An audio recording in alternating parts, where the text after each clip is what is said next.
Hey, what's going on YouTube? Marine X back at it again. I keep hearing, okay, so I did a video in regards to the Cybertruck incident suspect. And there's just so many facts that we do and don't know about what happened with the Cybertruck in front of the Trump Tower, Las Vegas. And so many comments I did on the videos. I mean, I've received nearly 200 comments telling me to check out Sean Ryan's most recent full-length interview where he interviewed Sam Shoemate. Sounds like I got a lot of thoughts about this, okay? I guess I will summarize this because if we just kind of put it in its pieces, FBI informant leaks email detailing or from the Cybertruck incident suspect. Now, that's probably what I'm going to title this, but it's way more than that. First of all, I think that Sam Shoemate did his due diligence by giving that email to the FBI. I think also Sean Ryan did the right thing, also giving his stuff to the FBI. That's just, what I'm titling this. And I think that there's a reasons behind when shit hits the fan, right? There are reasons behind it. And I don't know if the Cybertruck incident was a warning, if it was a promise, if it was him being the suspect who is now gone, trying to just let us know something.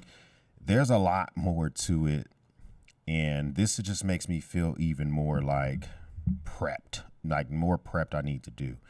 One thing I talk about with the prep stuff is, guys, if you are doing prep, if you're prepping for natural disasters, emergencies, blackouts, stuff like that, if you prep for that type of stuff, then when the zombie apocalypse comes, then you should be okay. But not, I'm being a little bit tongue in cheek, but what that means is I'm always talking about prep stuff, SHTF, EDC, and these type of situations where slowly but surely service members, active duty, are starting to, I hate using this terminology because it's a little offensive, but go off the reservation, right? And this might be one of those incidents where we have that, where it's kind of like somebody going off the reservation. And so I kind of wanted to take a look at the entire interview, not just like a summary from a bunch of folks. Let me turn these things down because, of course, I'm in dad mode, so it'd be like that sometimes. So this is Sean Ryan's interview. I wanted to kind of play through this just to see what we got. So let's check it out. First, and I'll also link this video down below because I'm going to be stopping. This is my reaction to it. If you don't like reaction videos, then you probably shouldn't watch this video. If you just want to see it, go join the few other million people that have watched this video and don't watch this one. But if you want to see some of my thoughts as we go through it, then this is where you stick to. Sam Shoemate, welcome to the show, man. Appreciate it. Thank you. I'm nervous about this one. Yeah, bro, former Navy SEAL, former CIA contractor. Like, Sean Ryan is just one of those badasses that we all strive to be. But, I rarely see him nervous to have a conversation in regards to something. And the fact that he has this many reservations to talk about this subject lets me know that all the three-letter agencies, DEA, FBI, ATF, HHS, DOD, I'm just throwing out random crap, may not like the fact that they're talking about this email out in the open. Yeah, me too. I'm really nervous about this one. So yesterday I come into work and our stuff's been exploding because of the Sarah Adams, had Sarah Adams, Scott Man legend, did an interview with Masood, kind of warning everybody about it's going to be a lot of terrorism here in 2025. Which is crazy. That interview, it just talks about SHTF, terrorism. The number of forecasted incidents for 2025 already, I think, is a little bit ridiculous. The fact that people are already able to kind of be like, hey, 2025 is about to be a hot year, and we're not talking about hot girl summer. You know what I'm saying? That's a little daunting, bro. That is a little daunting. And I think that this just kind of, coupled with the New Orleans shit, this kind of starts to build. If you have a hot fudge sundae that's in a waffle cone, these two incidents are the waffle cone. We haven't got the crappy inside yet, but unfortunately, I think that this is just the beginning. Didn't take long. Jan 1, it hit. And, you know, it's interesting. We couldn't get any mainstream media's outlets to pay attention to those interviews. And nobody would really give Sarah. I mean, but the mainstream media is really known for gosling penis of mundane, boring stories that people can handle. By people, I mean just regular, everyday Joe Schmoes, okay? Whenever we talk about this stuff and we're just like, oh, we couldn't get the mainstream media to pay attention to it and all the other type of stuff, that's a true thing. But also, like, my grandma doesn't really care about these in-depth stories. You know, my grandma wants to know stuff that's already happened, stuff that's like forecastable, you know what I'm saying? And so she's the person who pays her cable bill, doesn't cut the wire, wants to be fed the same reliable news stories. This is not one of them. So when you say you can't get the mainstream to cover this stuff, it's because they're not going to make no money. If they can't make money off of it, they're not going to cover it. A voice. Now everybody wants to give Sarah a voice because, oh, guess what? The fucking CIA targeter was actually right. Mainstream media gave her no attention. So that's been going crazy. I come in. Bro, this production value is crazy. Mic sounds good. Video looks good. Yesterday, and for an interview, the first thing I do is talk to my producer, Jeremy, and he says that he's been in contact with you and that you had received some type of manifesto or email from the Green Beret that set off the car bomb at Trump Hotel in Las Vegas. It's crazy how that was framed. Like, I like Sean Ryan. I want you to really pay attention to how words are framed with certain situations because, you know, he said, I come in for an interview. I talked to my producer. He says he's been in contact with you and says that you received some type of manifesto or email from the Green Beret who allegedly, I guess, set off the Tesla Cybertruck. But still holding this guy in a lot of regard. I guess I'm not saying he is. I'm not going to accusing him of that. But what I am saying is I was quick to call this dude a scumbucket. All right. I dropped the word allegedly because his family, if his family wants to sue me, because I'm saying that he, you know what I'm saying, he set off a freaking vehicle bomb in front of the Trump Tower, Las Vegas, then, you know, my bad. Okay. If we find out more that he was set up and the vehicle drove itself there, then I'll redact all that. But, you know, I like, you know, the fact that he framed it right. Pay attention closely. Of manifesto or email from the Green Beret that set off the car bomb at Trump Hotel in Las Vegas. And that's what we know so far, right? We understand it to be a Green Beret set off this Tesla Cybertruck. That's what we think we know. I've seen people in my comments to say that he was already Minecrafted and the vehicle drove itself there and he may be framed. Listen, you can be my friend if you believe in a little bit of conspiracy theories, but I need evidence of that, okay? I need evidence of that because I'm going to go with the facts that we know so far and I'm going to question those facts and push against them. But that's, you know, that's kind of out there. Right. Jump in an interview and come out. My phone is blown up. Apparently CID, Army CID, which is, how would you describe it? It's like it's FBI light. Yeah. They are federal agents, but yeah, similar to Navy CID. I mean, he said FBI light, but they can, you know, they mainly investigate things that happen on Army bases or DOD facilities. Maybe they co-share them with another branch. And they oftentimes investigate stuff that deals with active duty members, GS or WG employees that live on the base, their spouses, their family members.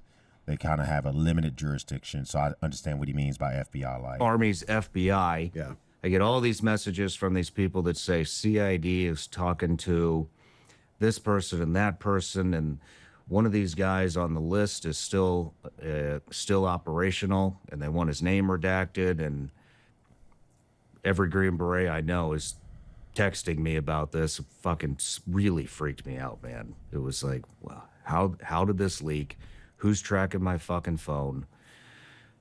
all that kind of stuff. So actually, I just want to say thank you for being here, because I was eavesdropping in on that conversation you had with Jeremy, and this is a big story, man. This is big. Yeah. It's a huge story. I mean, everyone's following. I say everyone. A lot of people who care about what's really going on in the country, that type of stuff, are following the story.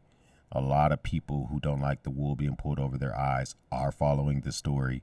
And then, you know, we got Sam here that has the meat and potatoes. It's real big. And so thank you for being here. No, I appreciate it. Thank you. But I do, before we get too heavy, I got some gifts for you. Here you go. Excellent. So we're talking about people monitoring the phone. Have you heard of the unplugged phone? Yeah. And for anybody that wants to purchase this phone, you can get it at unplugged.com/Sean Ryan. Yeah, I have. That's awesome. Thanks. Yeah, so that the unplugged phone keeps big tech from monitoring your texts and your calls. There's a secure messaging app in there. There's a secure email. So get that thing wired up, and Absolutely. let's talk. It's pretty dope. Shameless self-promotion. You know what I'm saying? For me, I just put my phone in the Faraday bag if I don't want people following, but I get what he's saying, man. Plug your shit, bro. I do the same thing. On that from now on. So, Okay. And then everybody gets a bag of these. Been waiting for this. Nice. This is awesome. Thank you. You're welcome. You're welcome. Very cool. But all right, let's dive into it. This is going to be kind of tough. I didn't have, like I said, I was interviewing yesterday, so we're kind of winging it here. Yeah. But, so before we jump in, I just want to say a couple things about today. And we're not necessarily validating what came in on that email. There's some pretty alarming stuff that came out in the email about the drones that we're seeing on the East Coast. The drones on the East Coast, I believe, is an undercovered story. I think that Americans are so accessible. We have such access to the internet. We have such access to social media that when stuff like this pops up, drones flying over the United States of America, we're kind of laissez-faire about it. Let this be 1993. Let this be 93, and we found out that some drones that could be of foreign origin was flying over us, and we found out trickled through traditional media. Like, our pants would be on fire. But in 2024, 2025, people are like, yeah, who's the next hottest rapper? I want to see some twerking. Some capabilities that China has, some capabilities that we have, some activity that went on in Afghanistan in 2019. Yeah. Which actually we do have news reports that is valid. A lot of this stuff actually really lines up, but we can't give it 100% credibility. Right. Makes sense. I think you would agree with that as an intelligence analyst. 100%. And then additionally, there are a few names, two, I believe, that we are redacting from this because they are still operational. And as much as I would love to release those names, we're not gonna do it so that those guys can remain undercover and not burn their entire operation of what they're into right now. Responsible. And there was one more thing. I want to give a little background on you. Retired from the Army in 2023 as a CW2 intelligence officer and understand the information war. CW2 intelligence officer. So I know that the Marine Corps in both Army have an enlisted to Army gateway. So there's a way for you to become an officer in the Marine Corps, and I guess the Army as well, through specific MOSs, specific job duties where you don't, because most of the time to be an officer in these United States military, you need a bachelor's degree, all right? But I think to become this grade of officer, you can do it without a bachelor's. And to my understanding, more research needed on that, but I think that's kind of what he's alluding to, but maybe we'll get that explanation. In 2020, you were still on active duty. You started a social media account where you intended to share memes and GIFs. Despite your intentions, the account grew into what it is today. You've developed, what is the account's name? It's an Instagram account, goes by Terminal CWO. Terminal CWO. You've developed a robust network of service members across the Department of Defense who trust you with their reports of unethical and, in some cases, illegal behavior from their leaders. You expose the unethical and illegal behavior while protecting whistleblowers in order to hold military leaders accountable, which is It's crazy that he does all this stuff, and he's, hey, listen, Sam, Shoemate, you're standing 10 toes down. I know some folks that would absolutely not be showing their faces, would have some deep throat type of voice emulator on this and all that type of stuff. You're sitting here 10 toes down, letting it be known what you do. I could appreciate that. is why you received the email from the Green Beret. And because of your background, you come across wild information all the time. You're here today because of an email you received from Matthew Livelsberger. Ugh, that scumbag. That's what I'm saying so far. But more to come. A couple of days before the Cybertruck bombing at Trump International Hotel in Las Vegas. You'll also be able to discuss what you know about the terrorists who conducted the New Orleans attack. Did I miss anything? No, that sums it up. Yeah. Perfect. I'll give a background on why that's significant so your viewers understand how this came into my inbox. Perfect. One other thing that I just wanted to say to the audience is, even though we are redacting these names from the episode, you pass that, I believe you passed that email on to the FBI. Yes. We're also going to pass it on to our contacts at the FBI. It's very obvious that people know it. Like I said, the CID has been telling everybody. In fact, we talked to Jeremy, who's sitting over there, my producer, me, him, and my attorney, Tim Parlatore. Tim Parlatore is everywhere, bro. Listen, I'm starting to like Tim Parlatore more and more. I like the fact that he's in the mix. I like the fact that he's just kind of always just like available. He's kind of always there. Tim Parlatore, I interviewed him last year. Tim Parlatore is former president, or President-elect Trump. At the time, he was former President Trump. He was his lawyer initially for a few cases, specifically for the Mar-a-Lago documents case, where allegedly President-elect Trump took documents to Mar-a-Lago that he wasn't supposed to have. He believes he was allowed to have them. That whole thing had to be sorted out, okay? So that whole thing had to be sorted out. And the crazy thing is, it's like, I keep hearing about the situation itself. And every time I turn around, Tim Parlatore is kind of in the mix. He's kind of always in the mix about it. He represented Montana Knife Company as benchmate to them. He's representing that Fox News host who is being vetted to be the head of the DOD. His name eludes me right now. But he's always kind of in the mix. I liked him. He's he's well spoken. He's not over dramatic. He has tact. He has bearing. And I kind of like the fact that he's not afraid to get into the mud with certain situations, but he also seems to hold his ethics, because he left the Mar-a-Lago documents case because of, I think, some infighting with other lawyers, which shows that he just won't do anything no matter what. I kind of like that shit. And the fact that he's a lawyer for Sean Ryan, it just kind of makes me feel pretty good. He helped me out. He gave me some full disclosure. I had some stuff going on with another YouTuber, and he gave me a point of contact with another lawyer to help out with that. He's just a pretty solid dude. We're up till about 10:30 last night, talking to the chief of staff? The Army Chief of Staff, PA. The Army Chief of Staff's POA took a major interest in this as well. Now, POA people with the Army, they serve a purpose, but a lot of times it's kind of like, they serve a purpose and all, but they are really there to protect. They're really there to protect the Army's interest. They care about, the story and how is, they're there to protect and to think about what's best for the Army, how things are looking for the Army, and all that type of stuff.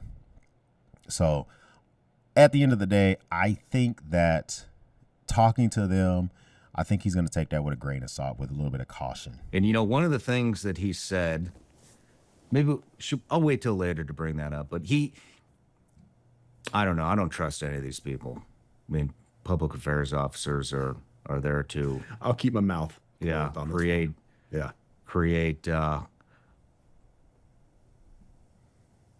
PAO is there to protect the command. yeah, 100%, nothing Yeah. else. yeah. They're not there to shed transparency on anything. They are there to protect the command. Let's recreate what the story is. But, and you know what's interesting? Fuck it, I'm just gonna say it. You know Okay, just say it then, sir. what he said? He goes, on the call, he said, I didn't talk to him. I didn't want to talk to him. but so had them talk to him. He said, between me and you guys, this guy's DNA didn't match his son. And made it sound like it's some big secret. Then at 9:34 p.m., I think it was 9:34 p.m., the New York Post had a headline that said that this guy's, so they're trying to make it sound like this guy did this because maybe he found out the son wasn't his. But there's a lot more to this story. That seems a little Army POA protecting their six. That's what that really sounds like. Yeah, that seems a little weird. Find out. So Yeah. So let's go to you, Sam. Tell me how you got the email. All right. So for context, I've run this account for the last 4.5 years. There have been people in and out writing articles and different stuff and just investigations, some big, some small, just trying to keep accountability in the military, but developed a robust network within the military, all branches, and people feed into this and send me messages and here and there. Nothing ever like this has ever come in. Which is crazy because the fact that you guys commented so many times on my video, I haven't read the email. I haven't seen any clips. I pushed start on this video, and instead of watching it on my own, I made a cup of coffee, fired up, and decided I was going to fire up a cigar and react to it. But well, it started off as comments. So when you have a big Instagram account, you're going to miss a lot of messages because people message, go to hidden messages and everything else. You miss a lot of stuff. Well, I kept seeing this comment on recent posts that I put in there, and it was from this burner account that said, hey, check your DMs, check your DMs, check your DMs. So I go in there and try to find it. There's no message from this guy, hadn't come through or whatever. And then he messages again once that message was opened up. And I said, hey, your previous messages haven't come through. What do you want to tell me? And he said, what I'm going to send you, now these are literally his words, what I'm going to send you is going to change the course of humanity. Wow. Okay, so first off, to Sam's point, all right, I run an Instagram account nowhere near big as his. Mine only has a few thousands followers, but I get a lot of DMs that kind of just get pushed to the general. They get pushed to hidden. I don't respond to them for like up to a week. So I could understand if it's a lot easier for me to get an email from somebody to get an Instagram DM. So for him to not see it, but still see it before this incident happens is crazy. That was his phrase, change the course of humanity. Okay. Now, changing the course of humanity, the only thing I can see changing the course of humanity is a couple of things. A pandemic can change the course of humanity, or mutually assured destruction can change the course of humanity, or a weather event. Those are the three events I can see changing the course of humanity.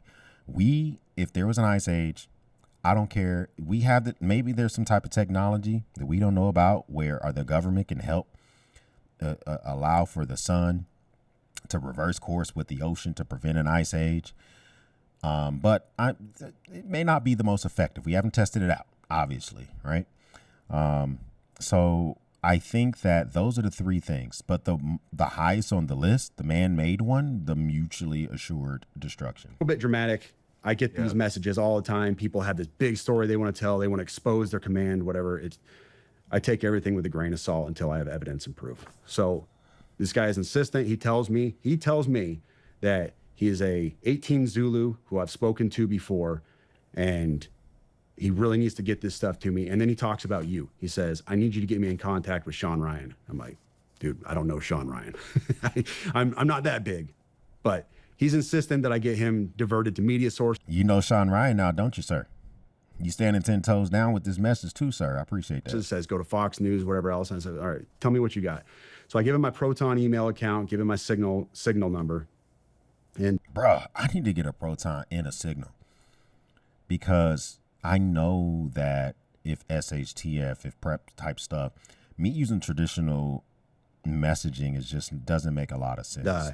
He reaches out immediately, and I'm going to read this initial message for you because doesn't have names or anything else on it, but this was his message on Sunday. He reached out and said, like I said, this last Sunday, he said, sending with a VPN active on Wi-Fi only. Do not message me. I will send out updates via both Signal and email, but trust me, you're going to want to be involved. Well, first of all, no, I didn't want to be involved. Yeah, I confirm I wouldn't want to either. I wouldn't want to either. Okay. Involved is different from informed. Yeah, I want to be informed, but I don't want to be involved. Anyways. And then, so I didn't message. I responded back to his original Instagram message. And I said, hey, I got your message on Proton Mail. And he said, cool, delete this. So I deleted it. That's how I ended up getting this message on Tuesday. So the message that this right here, this manifesto, if you want to call it that, came in on Tuesday. And when I started reading this, my initial take was, okay, this is off the deep end. It's bonkers. I can't validate or verify any of the stuff in this manifesto. Mm-hmm. And I told him that in a subsequent email. And I'll read that to you later, my response to him. And once again, my response to him elicited, hey, get me in contact with Sean Ryan, Fox News, and he even said Pete Hegseth. Get me in contact. Pete Hegseth, that's the guy's name.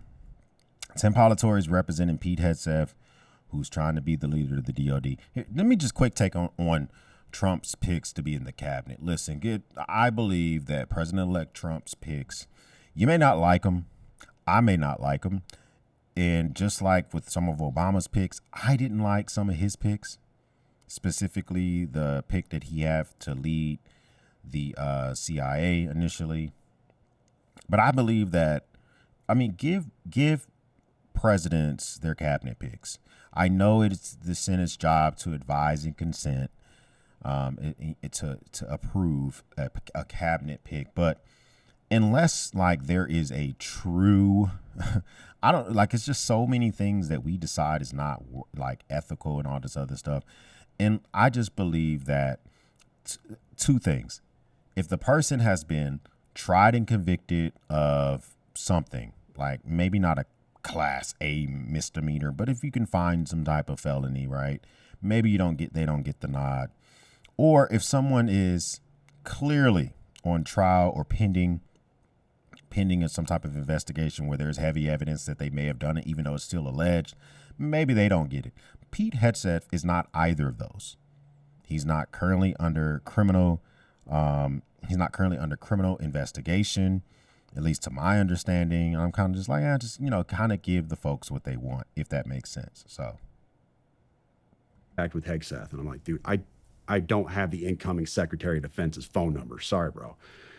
That's the last time I talked to him. So yesterday morning. What date was that? That was Tuesday. That was this Tuesday. So we're Friday now. That was 3 days ago. So the day before 30th. Yeah, the day before the attack. I dismissed this stuff out of hand. The 30th. I would have dismissed it out of hand too. But I'm assuming in his inbox is about to receive this email. First. It was on the 31st. Yes. In fact, I posted something on my I told your producer about this as well. But this was a post I made on Twitter. I was just trying to be humorous, off the cuff. It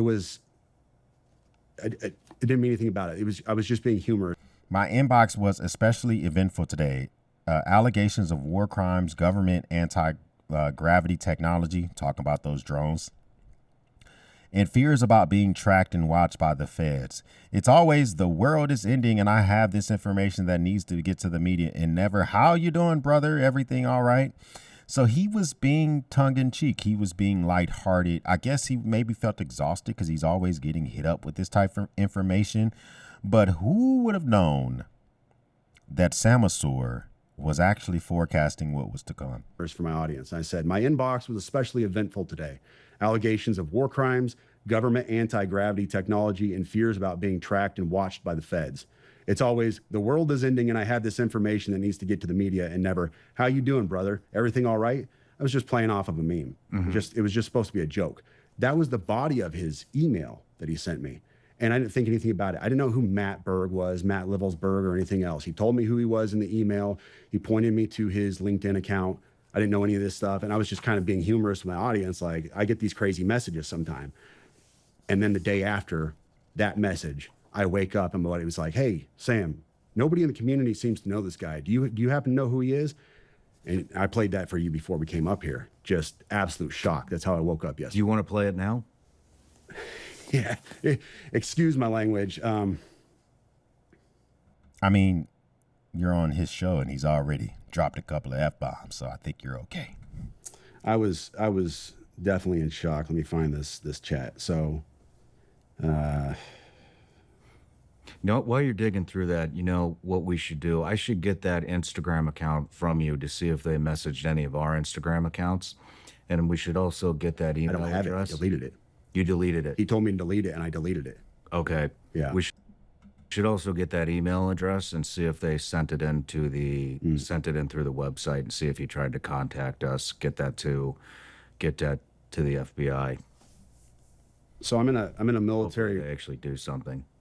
Yeah, I'm in a military. Yeah, he says, hope they actually do something. You know what's so crazy is because that statement was said not in jest. He means that. Because there's just so many things I feel like that the boys at Quantico are just not doing stuff about. I mean, a lot of stuff that not all military related, but it always just makes me feel like why aren't y'all investigating this? Like the example I would give you is Tiffany Henyard, the mayor of Dalton, the supervisor of Thornton Township. She seems super corrupt. It's very apparent that she's being investigated. I'm like, what is taking y'all so long to investigate this shit? And Mayor Adams of New York, he's obviously being investigated, had his phones confiscated and all the other type of stuff. But I'm like, why is y'all taking so long to investigate this crap? Like, it just feels like it's a whole lot of nothing going on. Group chat, Buddy, Green Beret, Corey, he says, at Sam, nobody I've asked in the community knows him. You is at 8:46 a.m. yesterday. So those are the ones that give you the golden nuggets of information.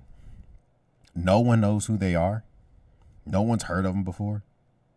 And all of a sudden they can drop a truth bomb on you like that. I think that is concerning. I woke up and I said, OF, I'm shaking. This guy emailed me 2 days ago. I'm not playing. And then he said, damn. And then this was my response to him at 8:48. Like, just woke up. Dude, I'm fucking shaking, bro. You don't understand.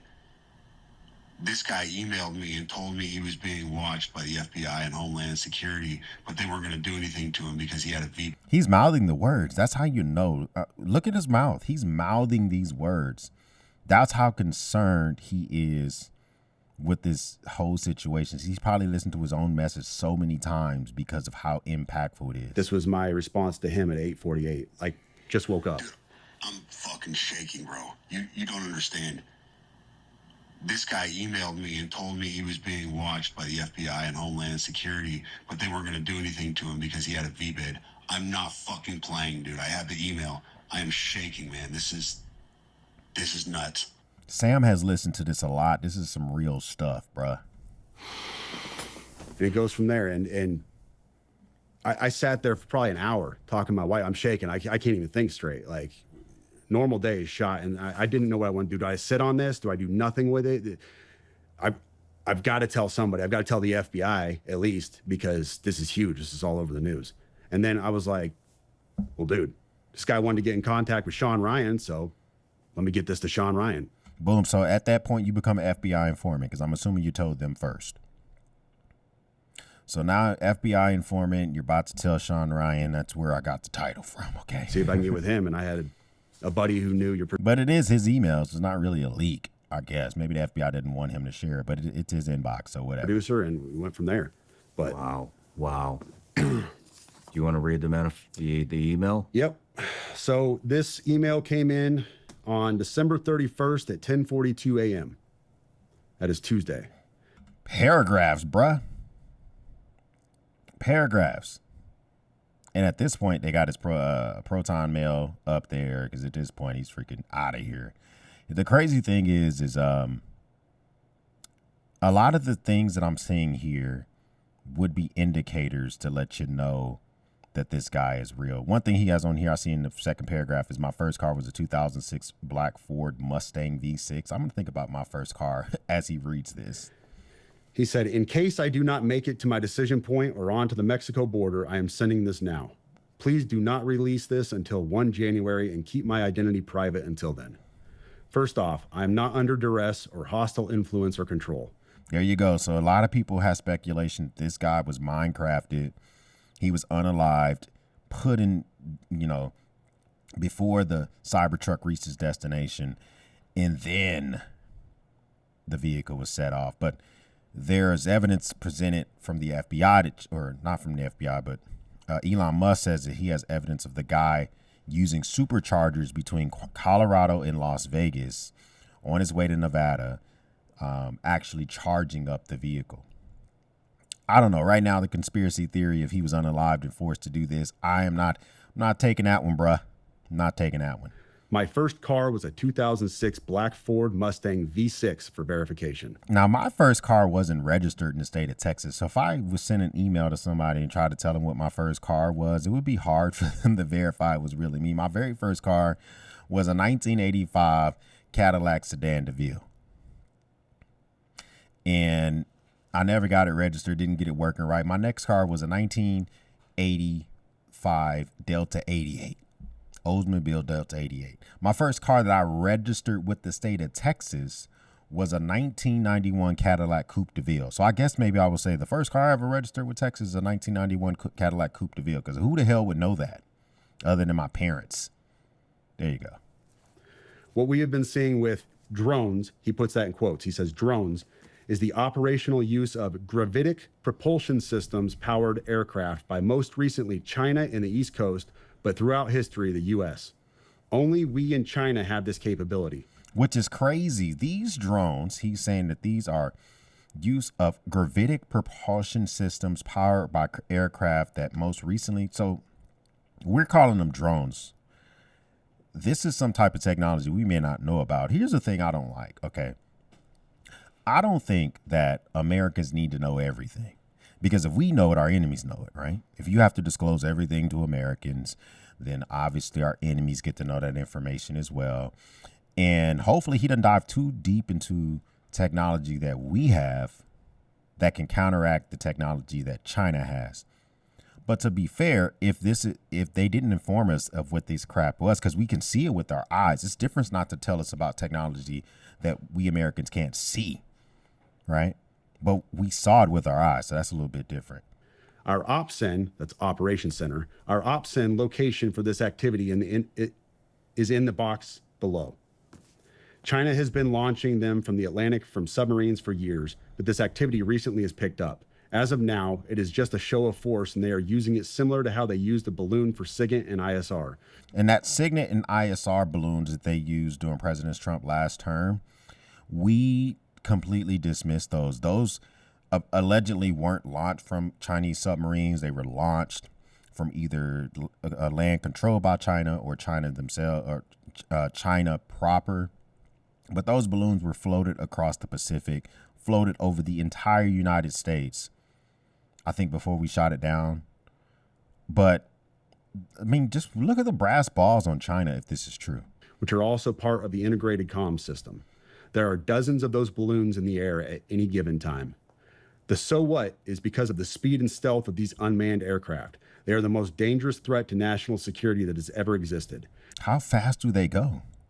They're unmanned, so we don't have to worry about a human inside of the cockpit and gravitational pulls that the human can't take, him passing out while the plane is moving.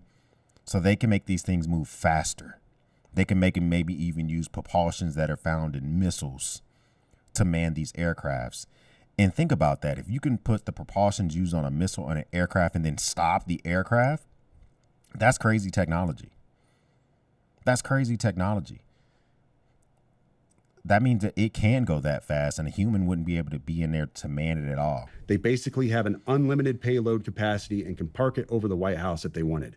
Unlimited payload capacity, meaning it could just carry as much stuff as it want. Like it could just pick up, I'm not being facetious, it could just pick up the state of Texas and just hover over, hover over the White House. That's why they said they can't take everything this guy put in the email wholeheartedly, because, unlimited payload capacity. I mean, I know we men are pretty smart. Men as in mankind, not men as in MEN. But just unlimited, I don't know about that. X'd it out. It's checkmate. U.S. government needs to give the history of this, how we are employing. Why does the U.S. government need to give the history of this? I think because we've seen it. I agree with him on this point. We have physically seen these unmanned aircrafts. We've seen the drones. At this point, we deserve the history of it. If he was just sending this email, we've never seen it, I would almost argue to say, no, the government doesn't need to give the history of something we've never seen before. We're disclosing capabilities that the U.S. has, and our enemies can scoop that up. But at this point, we've seen it. Employing it and weaponizing it. How China is employing them and what the way forward is. China is poised to attack anywhere in the East Coast.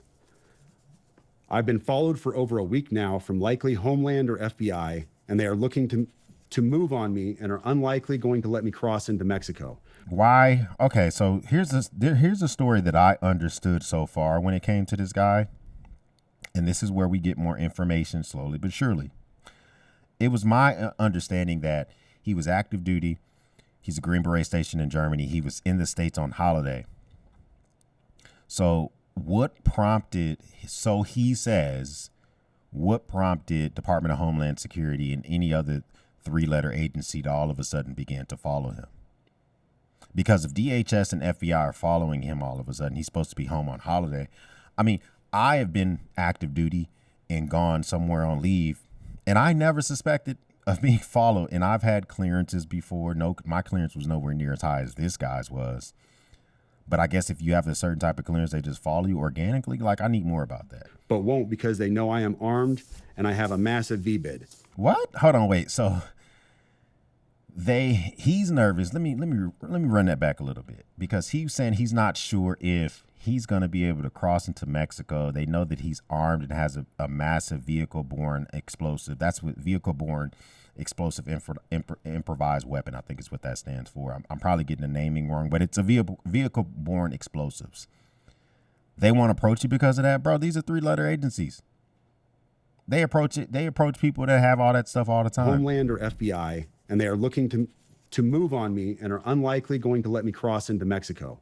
Okay, yeah, okay, got you. But won't, because they know I am armed and I have a massive VBID. So they won't let you cross into Mexico, but they won't move on you because of that. Exit out. Let me pause right there for a second. So he says a massive VBID. When I was talking to the FBI yesterday, they didn't know what a VBID was. I had to explain what that acronym meant, literally. You fucking serious? Dead serious. I said it. Now, to be fair to the FBI, everybody in the FBI's job is investigations in the United States, U.S. territories like the Virgin Islands, the Northern Mariana Islands, American Samoa, Guam, places like that. And actors that come from those areas to the States. Everybody in the FBI was not former military. Some folks are Poindexters who get degrees, go to Quantico, become an agent, et cetera, et cetera. When he says I was talking to the FBI, I had to explain to that, bruh, come on now. Sam, Sean, somebody in the FBI knows what that acronym meant. The person you were talking to didn't know what it meant. Okay, so don't get your skirt all blown up over that part. Twice, and he goes, "You said that word VBID. Can you tell me what that is?" For your audience, a VBID. For your audience who has not been in the GWAT for the last 20 years, a VBID is a vehicle-borne improvised explosive device. In layman's terms, a car bomb. There you go. I know I was close. Saw at Trump Tower. So, backing up, he says, I am armed and have a massive VBID. I've been trying to maintain a very visible profile and have kept my phone, and they are definitely digitally tracking me. Okay. This is why folks have Signal accounts. Folks use Telegram because they're concerned about this type of stuff. Here's where he gets into the other stuff. And this is where we had to redact the names. Well, Your producer redacted the names. I have knowledge of this program and also war crimes that were covered up during airstrikes in Nimruz province, Afghanistan in 2019 by the admin, DOD, DEA, and CIA. I conducted targeting for these strikes. Now, this part kind of sounds a little bit legit. He has evidence of airstrikes that were covered up in a province near Lashkar-Gah. I think it's near Lashkar-Gah. Maybe I'm wrong. In Afghanistan by the DOD, who operates in Afghanistan, DEA, who obviously would operate in Afghanistan because of all the opiates that are grown and can be made into drugs and sent to the United States, and then the CIA, who just operates all over the effing place. So I can kind of get that part. Of over 125 buildings, 65 were struck because of civcas. Civcas are civilian casualties. So he's saying that, let me rewind this a little bit. He's saying that I have evidence of these airstrikes in 2019 that were covered up. Were they covered up because 65 struck and made civilian casualties? Strikes of over 125 buildings, 65 were struck because of civcas, that's civilian casualties, that killed hundreds of civilians in a single day. Now, to be fair, okay, 2019, that's when Trump was president. Covered up, that's a strong word. I don't know how true that is. But, I mean, Obama would kill some civilians too.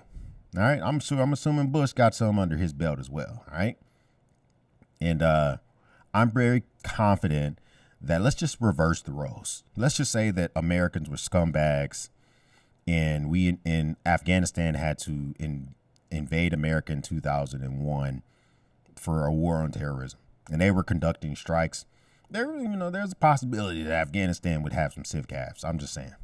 U.S. FORA continued strikes after spotting civilians on initial ISR. It was supposed to take... Now, the initial ISR, I'm assuming they use maybe they have balloons or some type of other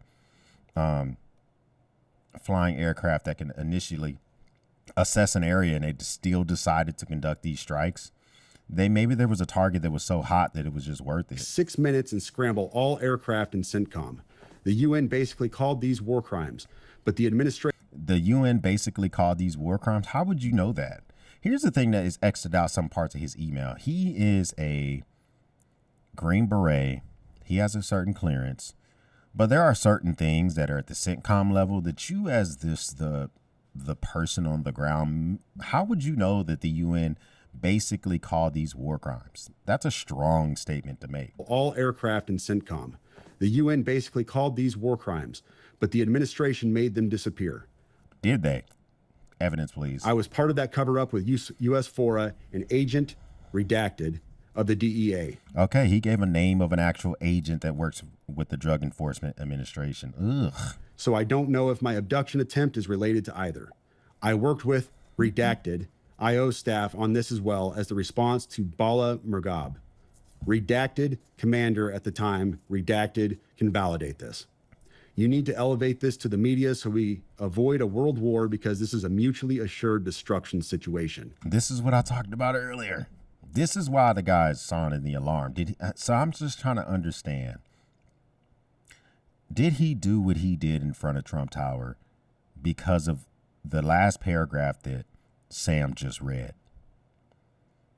Is it because he's worried about a mutually assured destruction of China and Americans? Because it could happen if everyone launched. Then he says, for vetting, my LinkedIn is Matt Berg or Matthew Livelsberger, an active duty 18 Zulu out of 110, that's 1st Battalion, 10th Special Forces Group. My profile is public. I have an active TSSCI with UAP, USAP access. What is USAP? Do you know what that is? I don't know what that is. But I checked his credentials on LinkedIn. So that was the first thing I did. I went to his LinkedIn page.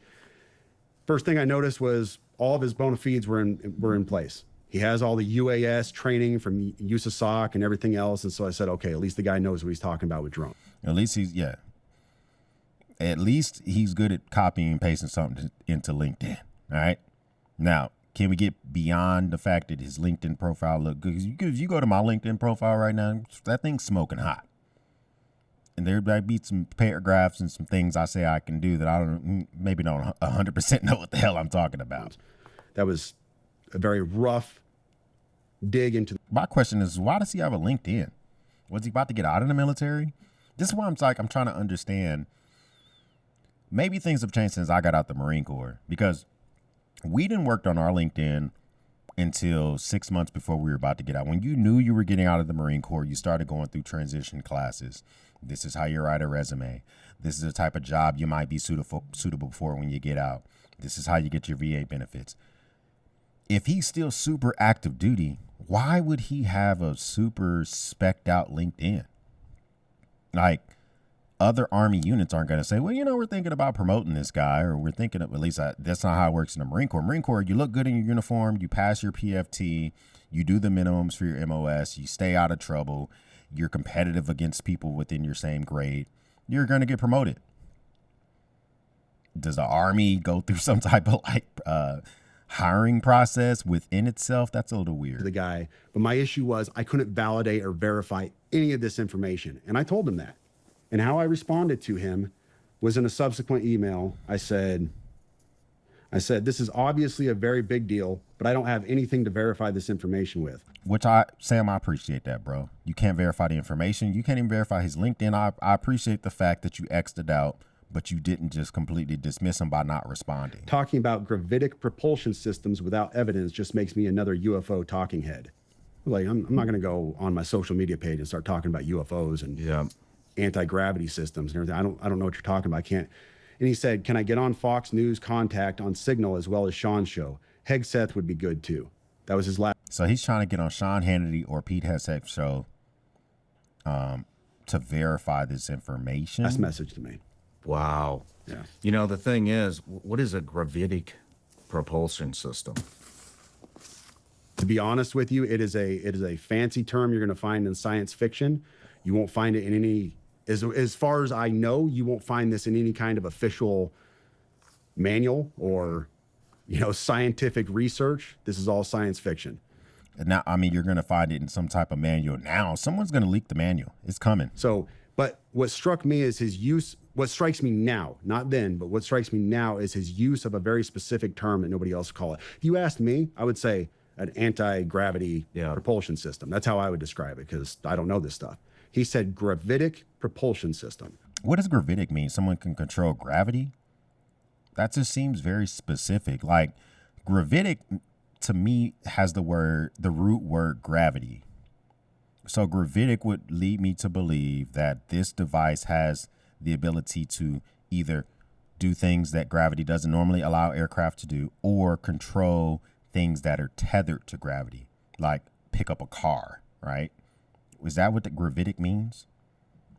I wonder. We looked that up last night too, and all we could find was same thing, science fiction type stuff. But there are some things that line up. One is, like I had mentioned, well, let's talk about the guy's story. Obviously, he had a VBID.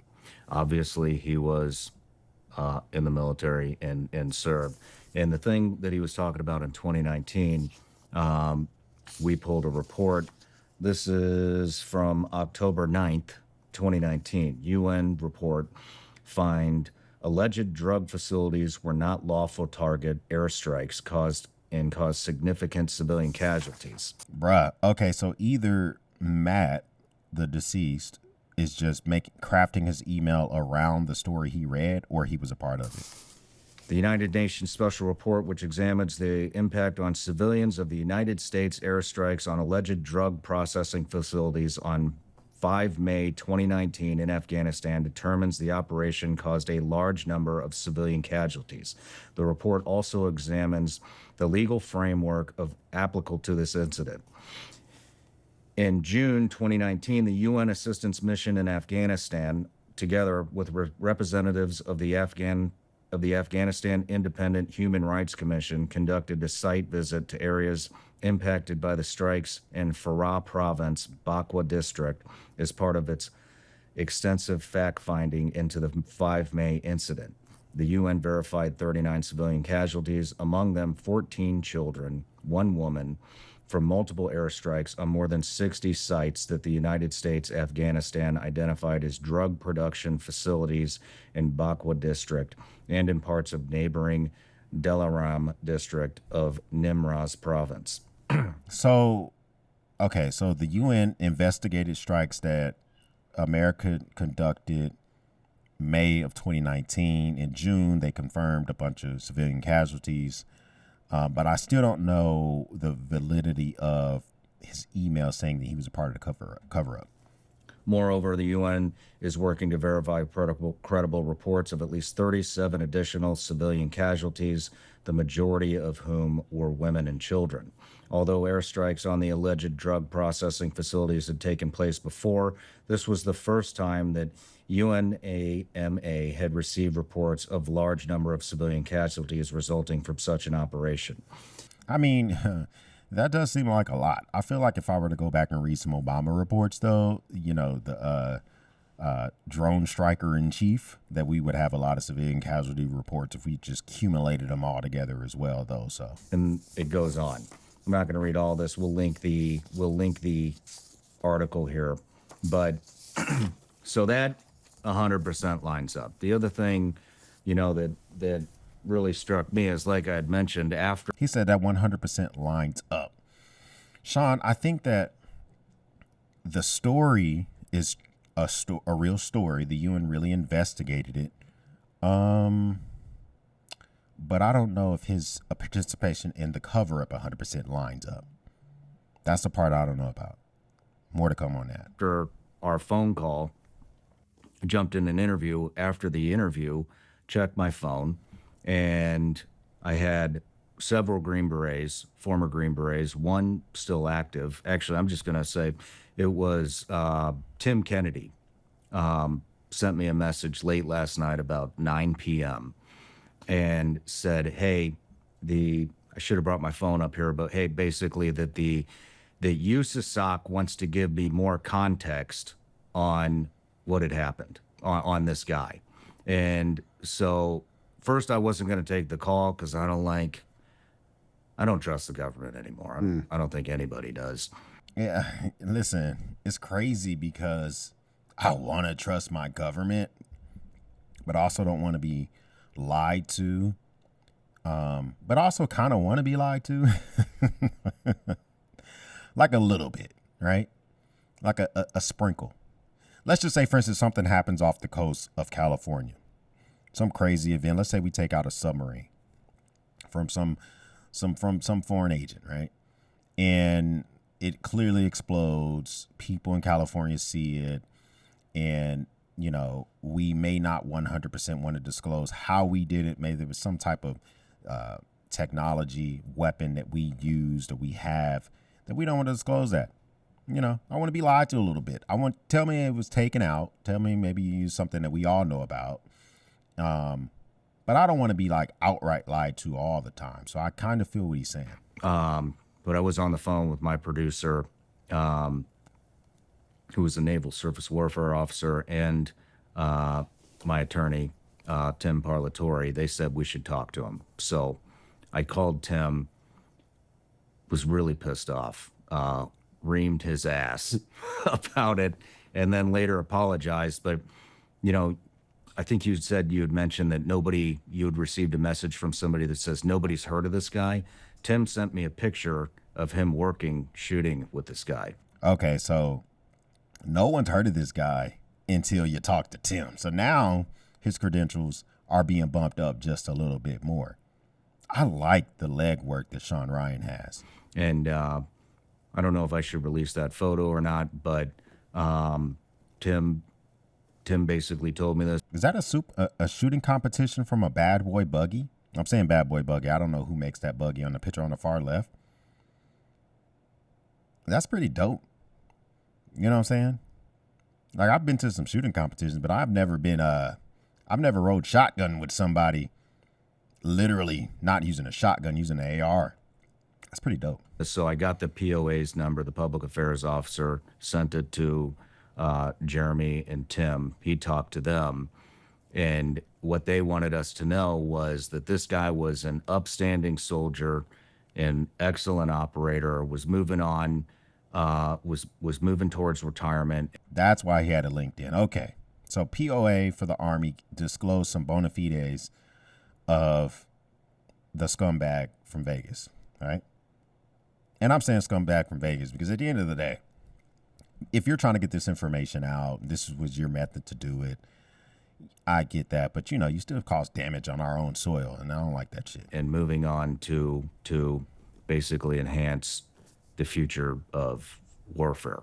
They wanted us to know that. Then the PA officer, sounds like almost jokingly said, which I don't know why you would joke about this, said that, oh, and between us, which why the fuck would a POA officer say between us? Because it's not going to stay between us, dork. Listen, POA officers, public affairs officers, I don't know how much like ground time they get in like street smarts versus book smarts. And I think that when you're talking to someone like a Sean Ryan of the world, like a Sam Shoemate of the world, and these guys were operators, what are you talking about between us? That just feels a little book smarty. I mean, if they didn't want us to know that information, then they just wouldn't have told us that. But they wanted us to know, obviously, that the DNA with his supposed child was not a match. So is that why they're trying to say that he did it? Is because he did a paternity test and the kid wasn't his, X'd it out. And so I think what they were trying to do is basically make this out to be, oh, this is why this happened. He got bad news that that's not his child, and so that's why he did it. But with all the other context, especially with the 2019 incident, which was obviously a cover-up. Was it a cover-up? Sean, I'm gonna like I said, I need more on that. I want somebody that can corroborate those two names that were redacted. Those would be the ones that can corroborate if it was a cover-up, and then I definitely will be on the cover-up train. I think that has a major role in this. The other thing is, I started receiving a lot of messages from one of the redacted names who's a DEA agent. There you go. So now he has, Sean, man, oh, you got so much goddamn pulled. Give me what information did you get from this DEA agent? The one that he's talking about in the email to you. We got it from multiple sources, one of which was actually a videographer for me, I think 4 years ago. He worked for me a very short period of time. I had to let him go. He joined the Army, went to OCS, became an Army officer, sent me a text, super freaked out. Apparently he was on some rafting trip with somebody that knows the DEA officer and said, hey, this guy's still operational. He wants his name redacted. Wow. Not the only one. Then I received a message from another very close friend of mine who's been on the show several times saying that he got word that this guy was still operational. And so that's why we decided to redact his name. I was getting upset because I didn't receive any communication up to that point. Which is, you know what, that's very responsible on the behalf of his show, because if he's still an operational DEA agent, we don't know what country he's operating in, or if he's in our country, most likely he's in another country. But if you disclose that, then they got to yank him. So I can appreciate the fact that y'all did not disclose that. Well, then I checked my LinkedIn. I said, let me see if this guy actually messaged me. Sure as shit, that DEA agent did message me, said that he wanted to talk to me before tomorrow's interview. It was really important. Wow. We tried to contact him, not from my phone. I'm not calling any of these people, but from somebody else's phone. He didn't pick up. And he didn't pick up because he didn't know the number. I know you don't want to contact him from your phone, but maybe you should have either messaged him back in LinkedIn. I'm sure y'all did this, but message him back in LinkedIn and tell him incoming from another number. Talk to him in Signal or something. We weren't going to send any text thread to show any communication between us any more than the LinkedIn message. And I didn't hit him on LinkedIn. So that also 100% checks out. Now, the weird thing is anonymous as this guy wants to remain, if I remember correctly, he posted something about the Green Beret that Oh, did he? We're going to find out who this agent is, because if the DEA agent posted something about the Green Beret, he contacted Sean Ryan, he's still operational. Someone who's really good at figuring shit out, if it's not already out there, someone may comment on this video and say, yeah, X, it's already out there. Check X, Y, and Z. We're going to find that out. yeah, wow. that was his latest post. Well, Jeremy, what was it? What did the post? And it was just a report of the story. It was just a report of the story. So very interesting how all this stuff is lining up. What do you think? I told the guys downstairs, you know, I jokingly said this to my wife the day that I got that email, because I read the email to her. You all have heard the email now. You realize without context of who this person is, how just crazy it sounds. And I told her, I said, well, I mean, I guess if the dude ends up getting rolled up by the feds or he gets killed, we got a story, huh? And then look what happens. Man, famous last words, right? Yeah. That's so I looked at, and I want to give context on one of the things. I saw this going around on social media. People were saying that his Signal chat, his safety number changed. I don't know if you What is a safety number? Somebody let me know how Signal works. What's a safety number? saw this on X, but it was all over X. Apparently his safety number on Signal changed. He messaged me on Signal. So I went on there to look myself to see if it changed, and sure enough, it had. On January 1st, after the bombing, after he was dead, his safety number changed. That's all he sent me. He said initial contact, and I gave a thumbs up, and his safety number changed at the bottom. Look at that. That was a dope transition. That's after he's dead. I don't know enough about Signal to know why that would happen. Somebody has to have manipulated that, though, and messed with it. Somebody had to have been in his account after the fact and done something for that to have changed. Or he had it auto set to change. Like, we need to know more about Signal to see if you can automatically have stuff change. Because there's other apps that you can routinely have stuff change. For instance, two-factor authentication, right? Whether you're using Microsoft or you're using Google or any of those two-factor authentication services, those change every 60 seconds, 90 seconds, 2 minutes. Maybe Signal has the same functionality every 5 days, 2 days. When you set it, your safety number can change. So we need more about that. What did the FBI say when you contacted him? Not a lot. I gave him the story on what went down. Was very over the top, telling them, hey, I am being transparent in every way. Feel free to contact me at any time. This is my address, my name. This is why he contacted me. This is my social media page. This is any reason why this could have happened, why this got dumped on me. This is the information. They took it. They were gracious. They were nice to talk to. Mind you, I had to explain what a VBID was, which was disheartening because you're the FBI, but that's another issue altogether. But nothing beyond that. They said thank you, and we'll be in touch if we have any further questions. Well, they definitely got in touch with CID. Yeah, they did. Because that went all the way to the top of the Army.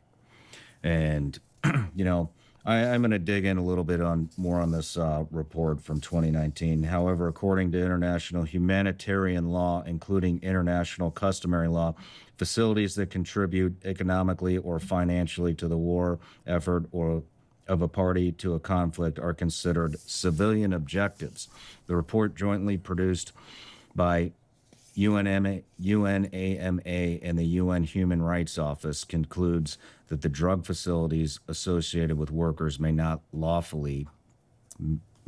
lawfully made the target of attack and should be protected. The United Nations maintains that considering these objectives and individuals legitimate targets dangerously erode the fundamental principle of distinction, placing the broader civilian population and infrastructure at risk. The report sets out a number of recommendations, including that the appropriate and legal response to illicit drug activity is through law enforcement, not military operations that endanger civilians. Well, and here's the thing. We want to know why the DOD is scrambling on this, why the FBI pushed this to them so quickly, to CID all the way up to the very top. These are very, very serious allegations. And that's crazy because FBI gets informed, CID is like saddled up immediately. Is it a joint investigation? Did they fully pass it off to CID? FBI obviously is investigating internally what happened, but I guess CID in conjunction with the CIA would have the ability to investigate offshore activities of what he did in Germany. maybe other things that happen around the world. Yeah. I mean, this is like UN level opening an investigation type stuff into alleged war crimes. This is no joke. It did This could- happen. yeah, the ripple effect is going to be massive on this. It did happen. I think we should take a quick break. I want to scrape our email to see if this Green Beret, what's his name again? Matt Livelsberg. Matt Livelsberg. Let's see. Burger. Let's see if Matthew Livelsberger sent us an email through our website email desk. We'll be right back. I know everybody out there has to be. I don't skip ads, so we're gonna watch this. It's just so crazy that, so what we've learned so far, right? Sam got this information before the incident took place. The person that did this stuff in Vegas is alleging things that happened in 2019. We still don't know why the Vegas incident happened. He didn't put in his email. Maybe he didn't know he was going to do that yet. Maybe he didn't know he was going to go to Vegas with his vehicle-borne explosives and do that. We don't know why that part happened. But everything beforehand is just too, it's not coincidental.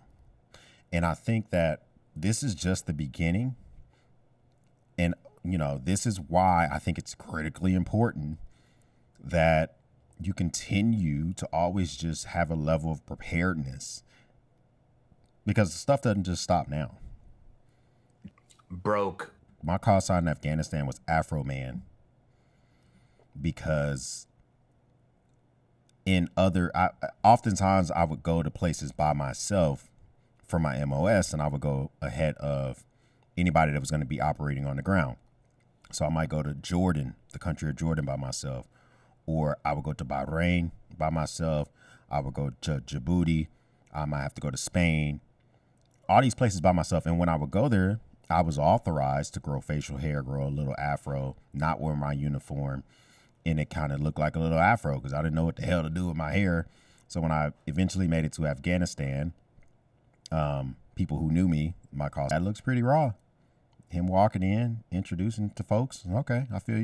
Is as close to the set as you can possibly get. You can expect anything from all. In other words, your ass is never getting inside of his set, so you better join Patreon if you want to be behind the scenes. I feel you. Back from the break, we did do a scrape of the email.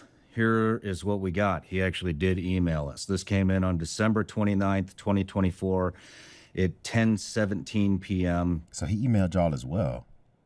See, I didn't know this part. Interesting. Emailed through the support desk on SeanRyanShow.com. And by the way, all these emails will be posted on my X account, Sean Ryan 762, and your X account. 762 is a dope name. I got a 762 literally behind me in the form of an AR-10. Same as whore. All right, here's the message traffic. Hey man, this is an active duty SFTM sergeant out of 10th.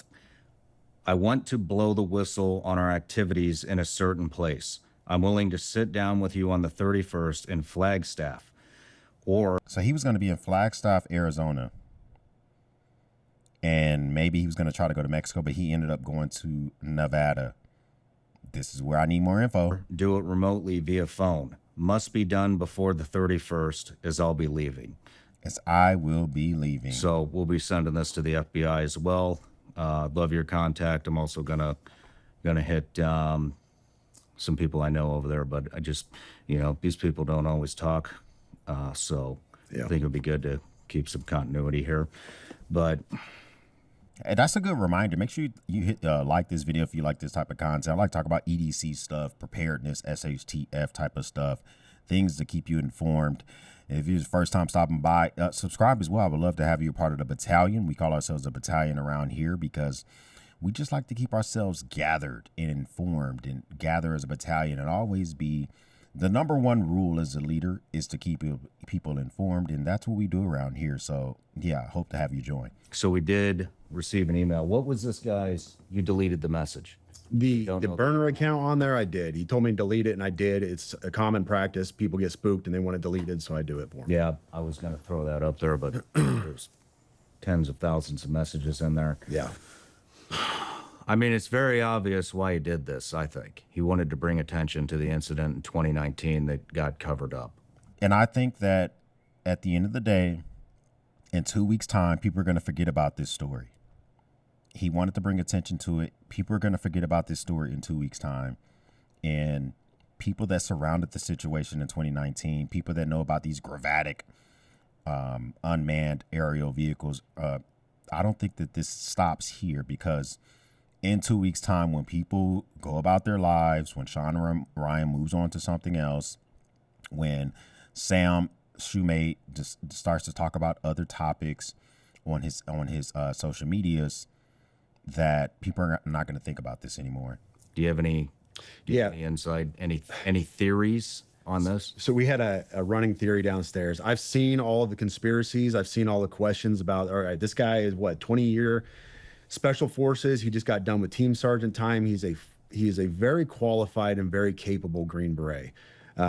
Everybody I've spoken to who knew the guy prior, yesterday I spoke to several people, to include his old team leader, who's now lieutenant colonel, said he was fine. Nothing out of place. His mental state was not something that anybody was concerned about. His ex-girlfriend posted photos of him bragging about how he got a Tesla and all this other stuff. So stick with me here. Very capable guy, but he loads the Tesla up. A Tesla, which Elon Musk brags about being bulletproof, right? So this is one of his selling points. It's bulletproof. We even saw Joe Rogan shoot an arrow at it and wasn't able to puncture this thing. So he loads up a Tesla knowing that it's going to, not explode like he wants it to, with fireworks and a bunch of other junk, when he can make a car bomb that's going to level this place. Here's what I think. So the PAO, the Army PAO, is saying that the body inside the cab did not match the DNA of his child. All right. We also know that there was no... So the body inside of the cab did not match the DNA of his child. What does that got to do with anything? I'm not asking you, Sam. I'm asking generally. Why would the POA even bring that up? Let's just say, for instance, I was 86 today for whatever reason. Why would anyone test my DNA to see if it matched any of my kids? I don't even know why that point was brought up. Second point is, Elon Musk says that the Cybertruck is bulletproof, but he doesn't disclose his manufacturing process. They don't disclose. They don't peel back the onion and give the intellectual property of how these things are made. And bulletproof is not bomb-proof, right? And so you're saying, why wouldn't he use a different... I think what you're trying to say is, why wouldn't he use a different vehicle if he wanted to do this? The Cybertruck might have been something he decided to use because it doesn't have to stop at gas stations. It can use superchargers, or it has a truck bed cover that is retractable, so you can cover up what's back there. Maybe it has Faraday capabilities. I don't know why he chose that. Maybe he wasn't actually trying to cause damage to the tower. Maybe he's trying to figure out where he wanted to go to raise the alarm on this stuff. Maybe he wasn't trying to injure people. I don't know. DNA of his child. All right. We also know that there was no... They said he was shot by a Desert Eagle. We know that... A Desert Eagle? He was 86 via a Desert Eagle? That's an expensive, big gun. And if you unalived yourself with a Desert Eagle, you got some brass ones.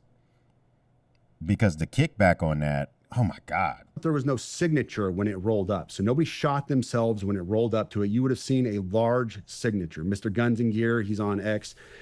He goes into this a lot in depth. He's a firearms expert, and he talks about this. And there's no signature. So this is what happens. I understand that there's no signature, as in a muzzle flash or something that you can see through the window. But maybe we didn't have the camera angle on that. Maybe he did it down the street and he rode and he let the Tesla finish the drive. Maybe the camera just didn't catch it. I think we need more on that as well. You get a Tesla because you know it can drive itself up to the hotel, the Trump Tower. You put a body in it, roll it up. It's already burned up, or it's already shot, excuse me.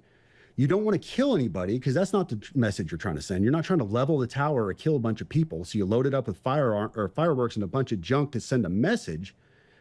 And we know that his signal number or his signal safety number changed.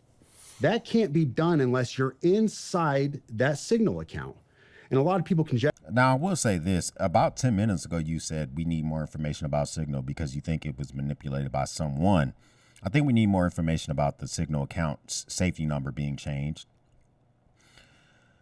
As for the body part, I think that there is a possibility that he unalived himself in front of the hotel. I don't want to get away from that, but I also don't want to completely doubt what he's saying here, which is it could have happened and the vehicle drove itself there. That can't be done unless you're inside that Signal account. And a lot of people conjecture, was the FBI inside his Signal account, whatever else. But what if he accidentally changed his safety number, goofed up there? He rolled a body up in a Tesla, specifically because a Tesla can drive itself up to the tower, and did what he did to send a message to expose his stuff, and he's still alive out there somewhere. Well, the other Answers thing a lot is, of questions. The other thing is maybe the FBI wasn't in his phone. Maybe, I mean, this guy's obviously very competent. I mean, he's got a TSSCI clearance. I'm sure the polygraph has been associated with USASOC. Obviously, he was on this operation in 2019. By the way, the general in charge of that was General Miller. You'll see that in the email that we post on X later after this interview comes out. You know, maybe he changed his number on purpose and switched phones because he obviously was tipped off or conducted his own counter surveillance and caught Homeland or FBI tracking him. Maybe it's Occam's razor. Maybe it's the simplest explanation. I hear what you two guys are saying, but I think it might be the simplest explanation, which is he wanted this information to get out there. He knew, you know, the gravity of him disclosing all this stuff and what it would mean. Maybe, let's just take this. Maybe the child isn't his child. Maybe that was all he needed, right? The one child I have doesn't match my DNA. I know all this stuff that happened in 2019. I know about these drones. I have nothing to live for, and I want to send a message. That could be the simplest explanation, or it could be Sam's explanation. I don't know. And so I think there's a very good possibility that that Matthew Livelsberger might be still alive. He can't be my buddy if you don't believe in a little bit of conspiracy theory. That is a possibility. I'm going to go with 30-70. 30% he's still alive, 70% Occam's razor. It checks, as far as I can tell, it checks all the blocks. The Desert Eagle, the Desert Eagle, I mean, yeah, a little over the top firearm, but a completely over the top firearm. If you think about it, if he was going to kill himself or whoever was in that car was going to kill himself, look, if I was going to commit suicide with a firearm, I would go with the biggest possible caliber of bullet that I could to make sure that it actually worked, because I wouldn't want to be sitting there choking all over myself with a fucking 9mm or something. True. So that is, as far as I know, a 50 caliber Desert Eagle is the biggest handgun caliber that you can get.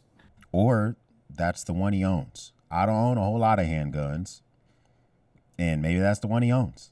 I'm just trying to think the most simple explanation. I like conversing about this stuff, but it could just be the one he owns, right? Revolvers, even weapons that have a slide. Maybe you don't want them to jam. Desert Eagle is probably not very prone to jamming, especially I'm assuming this guy kept his weapon clean. But maybe that's just what he owned. And so that could play into this as well. But there's a lot going on. Was there something in that email again that said that this would prevent World War III with the UAP? Well, drones? it didn't say it would prevent World War III, but he was asking that, he said you need to elevate this to the media so we avoid a world war, because this is a mutually assured destruction situation. Man, that's the scariest thought ever. 2025, 2026, 2030. A world war in today's climate versus the 1920s and 1930s and early 40s World War, they are completely different things. The First World War, you know, the aircraft fights, they didn't even have weapon mounted aircrafts yet. Pilots are up there shooting handguns and throwing rocks, right? We're a century past that type of stuff. I wonder what he's trying to do with these, what he's trying to tell us with these drones. I hesitate to even get into this realm because I have no expertise in drones or let's just call it alien technology, UFO technology, whatever's going on here. But here's one thing that I talked about with the guys downstairs earlier. Several weeks ago, I don't know if you saw that video. It was a New Jersey sheriff or chief of police. I can't remember which, but he flew their own drone up, their own department drone up to try to figure out what was going on. Because we had all these drone issues that were being cited off of New Jersey and everything. Which is responsible because the government's not telling what the drones are. And if I'm a sheriff and I got a drone, go ahead, throw that thing up there.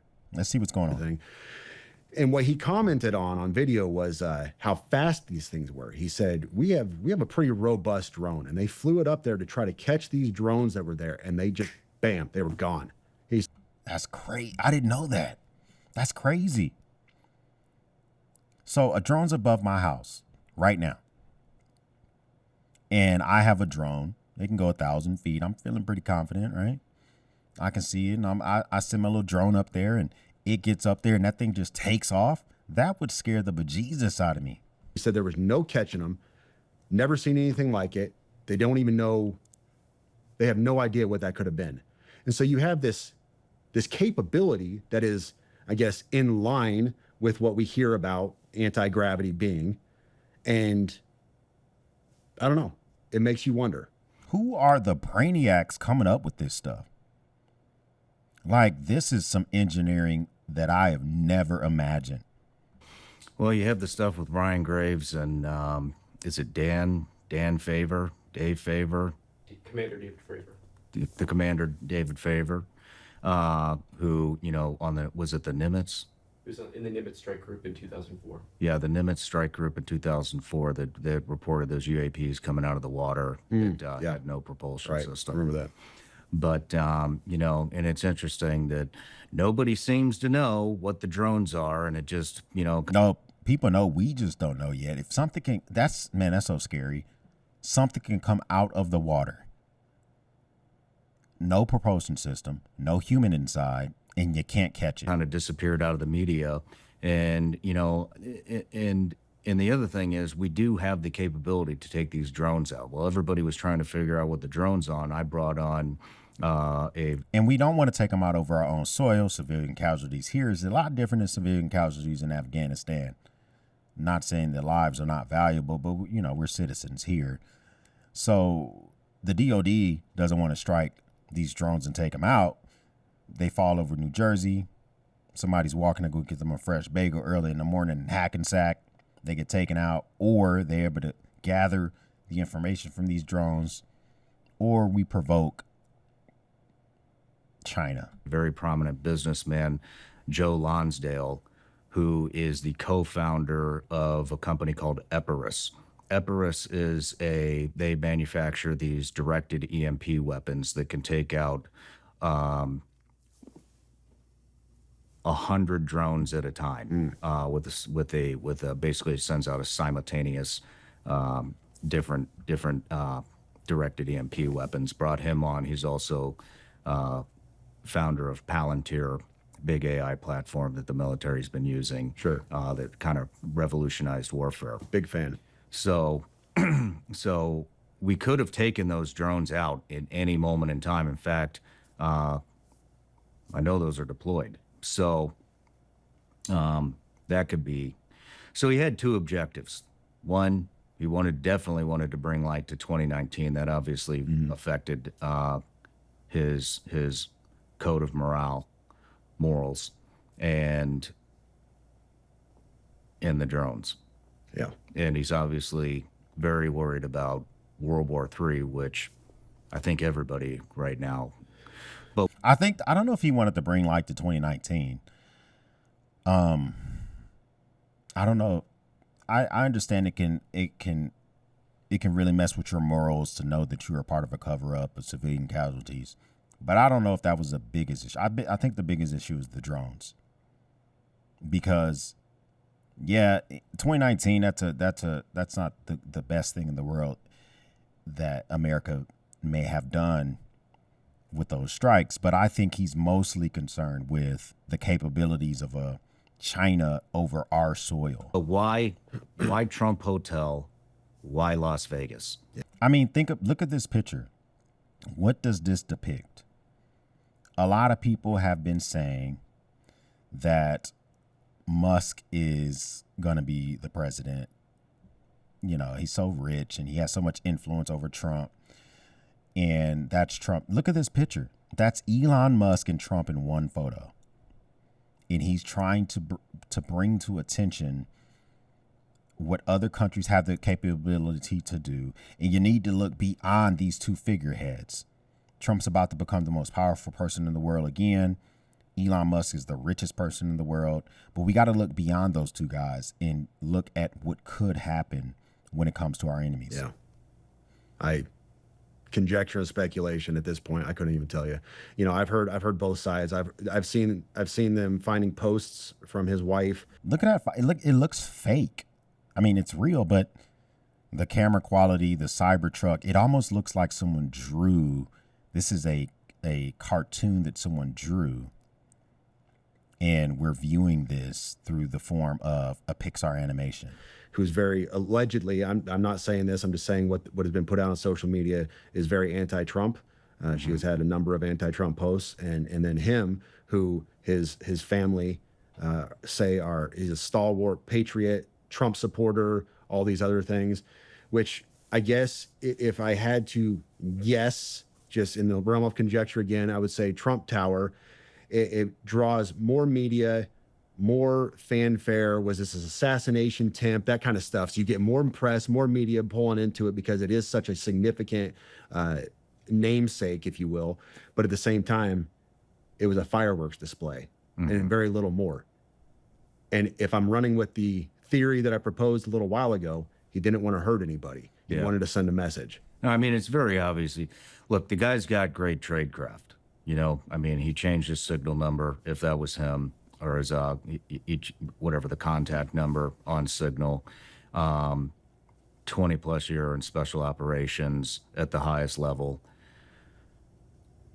Picked a car that's bulletproof to do this. I think, yeah, there definitely wasn't mass casualties. He wasn't trying to hit mass casualties, because otherwise he would have done it at another location as well, or the bomb would have been bigger to take the entire building I agree. out.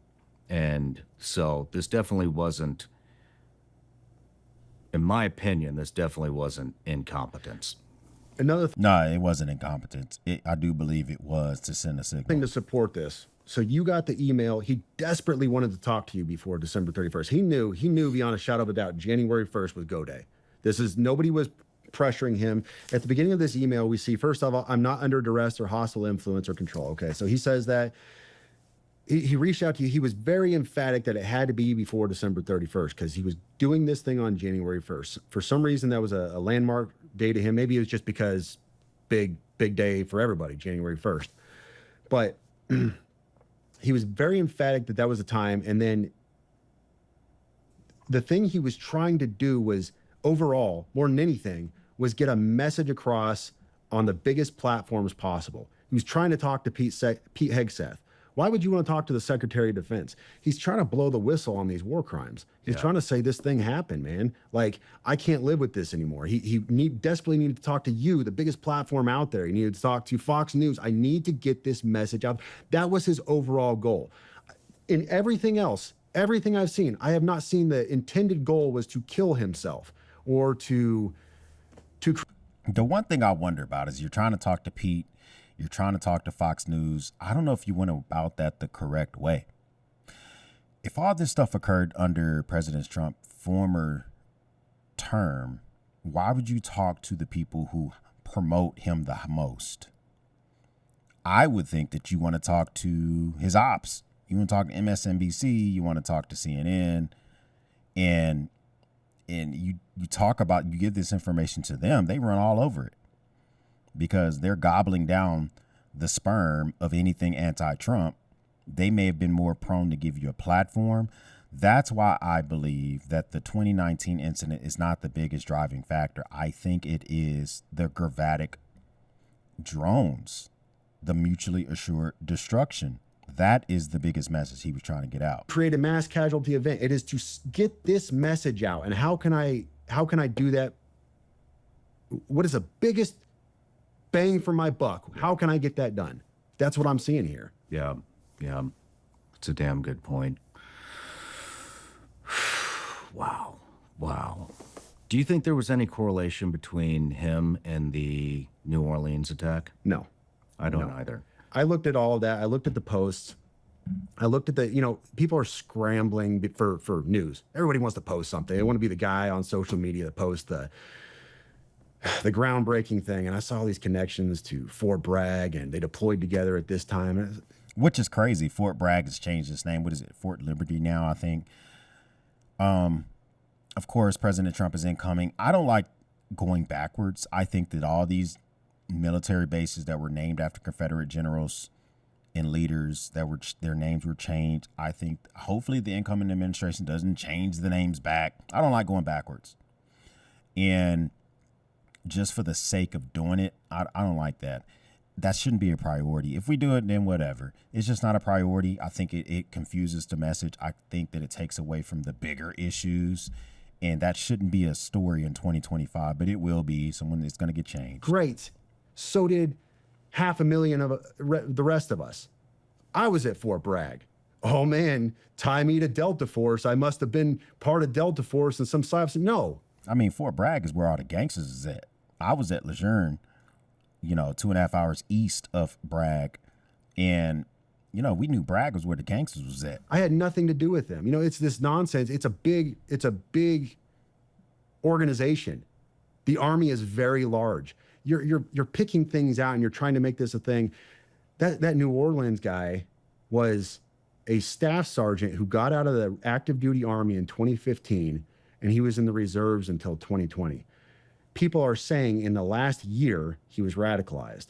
I talked to multiple of his peers, to include, I'm going to be very, very careful with this, former leadership. I'm not going to give what echelon they were at. Former leadership of his. There was no indication at all back then that he was radicalized. He didn't say radicalized. I've seen the posts. I saw several people who were saying, well, we have confirmed posts that he was saying radical Islamic things. I don't believe it, because nobody he worked with confirmed that. They said, no, we had no indication that he was like this. And if you talk to people now, they said in the last year, he was radicalized. He started taking on these more radical teachings of Islam and everything else. And he had this, he fell into financial hardship and all these other things. So you're telling me this guy who was a former 42 Alpha S1 guy, human resources, pushes your paper, and then an IT guy, 25 Bravo, is somehow connected to a Green Beret team sergeant? I don't know. I don't think they're connected, but I mean, don't downplay S1, S3s, I don't, everyone gets their MOS. Everyone can't be an operator. And I do believe he was radicalized after he got out the military. I don't think there's a connection, but I think the S1's taking strays right now. Out of 10th? No. Well, also, they found an ISIS flag in New Orleans. Which they didn't find any of that here. I think that might have been just some silliness on his part, trying to take on some kind of Islamic banner of. Or he might have been radicalized. I mean, we need more about that information as well. Don't just completely take that off as him being a lone wolf. We need more info on that as well. Of jihad. I would conjecture, all conjecture, say that is likely he has no affiliations to ISIS. But I wonder. I don't really believe in coincidences, and both of these explosions happened in the same day. I don't believe in coincidences either.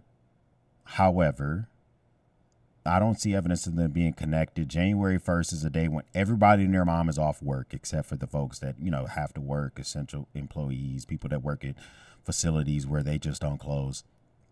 And the January 1st incident in Vegas is going to garner a lot of attention because there's other than bringing the new year, there's not a lot going on.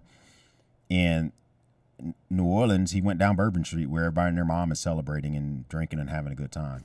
Or both of these attacks, whatever you want to call them, happened on the same day. The attack and the explosion, which obviously wasn't meant to be an attack. That's fair. And I don't believe in coincidences either normally, but I look at a landmark day like January 1st, and I think, what better day? Any day. I'm going to do a thing January 1st. Yeah. And I think possibly old boy in New Orleans had help. I don't think that he could have done all the spotting and surveying and assessing himself. He would have likely had to at least had a spotter to say, yeah, you're good to go. Maybe. But I think that's plausible. It's plausible, but there's a lot of things we know about New Orleans, which was all public information. Bourbon Street was enhancing their security measures. And in the middle of enhancing their security measures, they lowered their security measures. So I think that they have barricades or they have some type of systems that keep vehicles from driving down Bourbon Street. And that security, they were still down on January 1st. Maybe he just knew that, right? So I don't know if you need a surveyor to know that, if that's some publicly known information, so we'll see more about that though. But other than that, I have a hard time making that connection. This email, I wonder who else he reached out to. This came in from Dabber GMIB or MLB at protonmail.com. So he was even using an encrypted email service, which I think everybody in intelligence and special operations knows what Proton Mail is. Yeah. I would imagine if Joe Rogan, Fox News, name some other big names out there, scrub their emails right now, they could probably find a message from this guy. I 100% believe, and I think the messages are going to be similar. I don't foresee the messages coming from this guy being any more dissimilar than what he sent to Sean, what he sent to you. Just the only difference is that you listened. Yeah. He came to me because I'm like D-list media. I'm the guy who has kind of a platform on social media, but I'm not big time, but I can kind of get things to the big time every once in a while if it's a big enough story. And that's what he was hoping for. He was just throwing mud at the wall, trying to get somebody to get his message out. Well, it's going to be big time now. Yeah. But is there anything else we need to cover that you can think of? Jeremy? Did you want to go into the other item we talked about in the ride over here this morning? Oh, can I say it? Yes. Yeah, the man pads. Well, I'm unfamiliar. all right. So I'm saying this with, you can decide to use this or cut it out.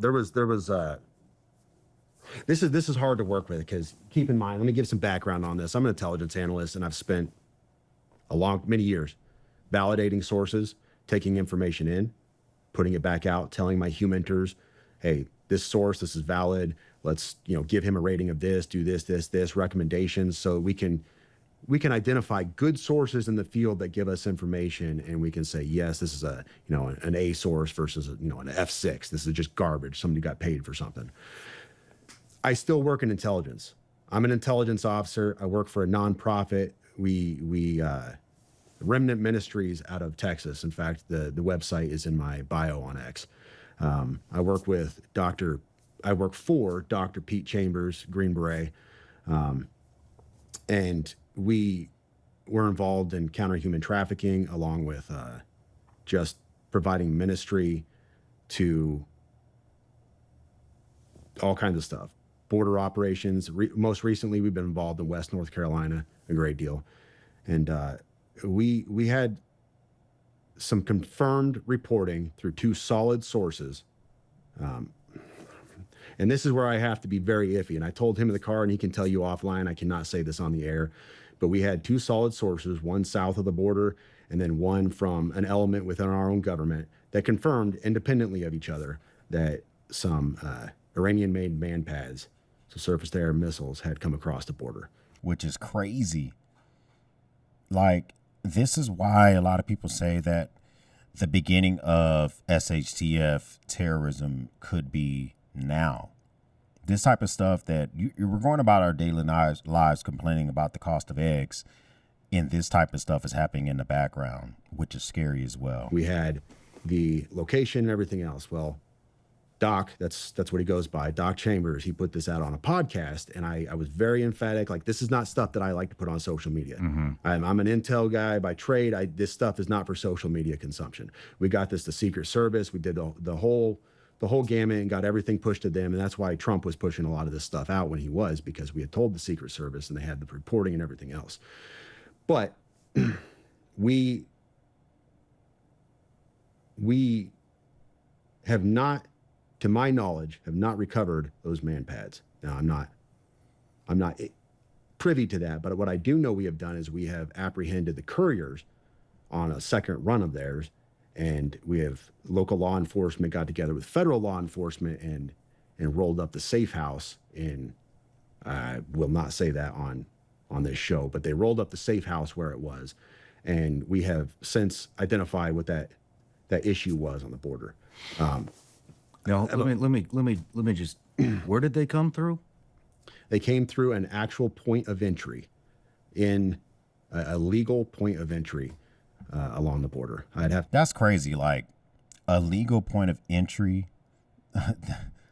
That's scary, because of all the Border Patrol agents, which are grossly undermanned, underfunded, and to President Trump's point, we need more at the border to prevent stuff like this happening if this is true. So that's another thing that's scary, to know that they're trying their best down there, mostly to look for illegal drugs, illegal immigrants, and other scary threats, and this possibly made it through. That just lets you know how much more support is needed down there. I'd have to pull up the original reporting, but we had the actual. So we now have Iranian missiles.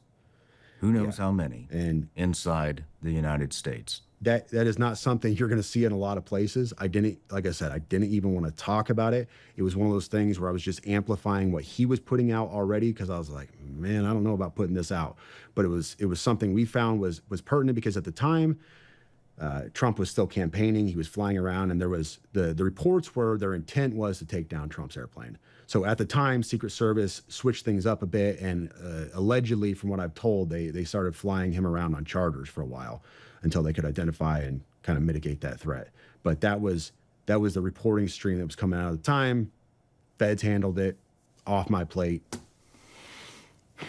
I mean, I'm with you on the not releasing certain things on social media. I understand that, but on the other hand, it seems to be the only way to demand any type of accountability or get this and force FBI, Homeland, whoever else is involved to dive into this shit and actually take part. And that's what we've been doing here on the show with Scott Mann, retired Lieutenant Colonel Green Beret, Sarah Adams, former agency targeter. We brought on Legend, who's an Army intelligence guy who goes by Legend because he doesn't want to reveal his name because he still is very involved. And we even went all the way to Vienna to interview Commander Massoud, the leader of the National Resistance Front in Afghanistan. And we've been talking about this stuff for a year. We got it to Congress. Congressman out of Knoxville, Tennessee, Tim Burchett, sent a bill up. It's literally about we need to stop funding the Taliban, $40 to $87 million a week. The Taliban has set up multiple NGOs within Afghanistan, and basically what we're doing is sending loads of cash to NGOs that the Taliban had set up. We're funding our own demise, and nobody's fucking paying attention. Wait, we're doing what? We're funding non-government organizations via the Taliban? Is that literal cash or is it weaponry? It doesn't even matter if either one of those are the case. That's crazy. Like, I want to know more about that as well. That's crazy. Nobody's paying attention. We tried to get it in the media. We got a little bit of hits. Most of them were from outside the U.S. We had a reporter out of India kind of cover it, but We've been warning about what's happening for damn near a year now. Sarah first came on, I believe it was October of 2023 was her first interview, and nobody took it seriously. Now we have the New Orleans attack. We have Iranian missiles. We have these invisible bombs. Do you know about the invisible bombs? So now these terrorist organizations have developed invisible bombs that will get through metal detectors, any kind of screening device that's out there, and they brag about this. And now we just did a Twitter Spaces with Sarah Adams, and they are now bragging that what we know about the invisible bomb, it's now even more advanced than it was before. So that means we've gone all the way from the underwear bomber who went through, tried to do some bad stuff to an aircraft going through TSA to invisible bombs. Like I said, this is scary beyond comprehension. means they can get this into stadiums, they can get this into airports, they can get this pretty much anywhere they want because you cannot detect it. That's scary.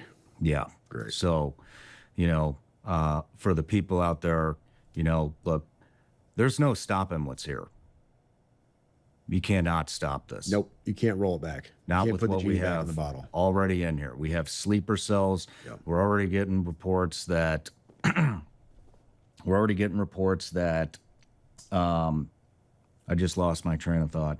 Oh, we're already getting some reports that there may be a bit more involved in the Louisiana, New Orleans attack. Yeah, I think there is more involved in that. I think that was the beginning of the book, not necessarily the closed end, the slamming down, banging the phone. I don't think that's it at all. That they're not releasing.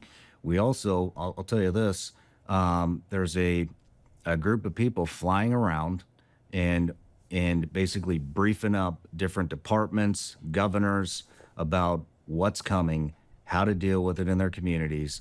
There are deputies in New Orleans who put in requests for training on how to take care of a threat like this, and those fucking requests were denied. How long ago did that happen? If there's New Orleans deputies who want to know how to be facilitated, because there's a lot of local agencies who don't have capabilities, who need support from the federal government, i.e. you see your local agencies rolling around in formal militarized vehicles, that's support from the federal government. Training comes from support from the federal government. I mean, big money is beyond the state level. And if that stuff is being denied, that's scary as well. Like, the number one thing should be the protection of us, American citizens. They were denied. And so what I basically want to say is it's going to be a bloody 2025. I think that's very obvious. And so for those of you that are looking for something to do and if finally come to the realization that our government is failing us, here's what you need to do. You need to get with your local communities. You need to, especially schools. Schools are very vulnerable. Which is something I volunteer for all the time. I'm always at my daughter's elementary school, thinking about how to harden soft targets. My other daughter's high school, is harder to volunteer there because they're just really weird about an adult man volunteering at high schools. But I try to volunteer there as well, just to be a force of protection as much as I can, because the one lonely deputy who may be overweight and can't pass his physical fitness test who's assigned at the school is not enough. Or the retired officer who's still in shape, but he doesn't have all the resources as the main police department does, is not enough. So I do believe, yes, it's important to go beyond preparing your house for an SHTF situation, but also for your direct community. And I'm only involved in that because I have kids in the elementary school. Once my daughter goes to middle school, my thoughts are completely faded away with that elementary school because I'm following her progress. But that means the community needs to support each location. No matter how many active shooters we have in the schools, the infrastructure that's been put in, which is minimal to none, a lot of schools still have none. You better start holding your schools accountable, and you better start raising hell and having them upgrade security no matter what the cost, because And it's crazy because I would say raise my property taxes to upgrade security costs as much as possible, because for my daughter's elementary school, the security measures, to my understanding, when I volunteered there, they lock the doors. There's one guy there with a boomstick. When I volunteer there, I'm not allowed to bring a boomstick there. It's against Texas state law. So that's it. I mean, it just takes one teacher who is taking a smoke break in the wrong spot they're not supposed to be to leave a door open.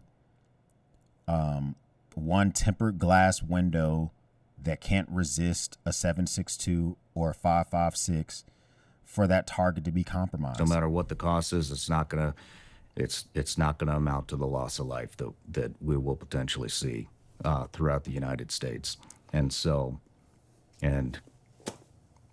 start calling your congressmen, get these guys to do something. Yeah. Start calling your senators, get these guys to do something. They have been warned for over a year that this is coming, and nobody wants to take it seriously.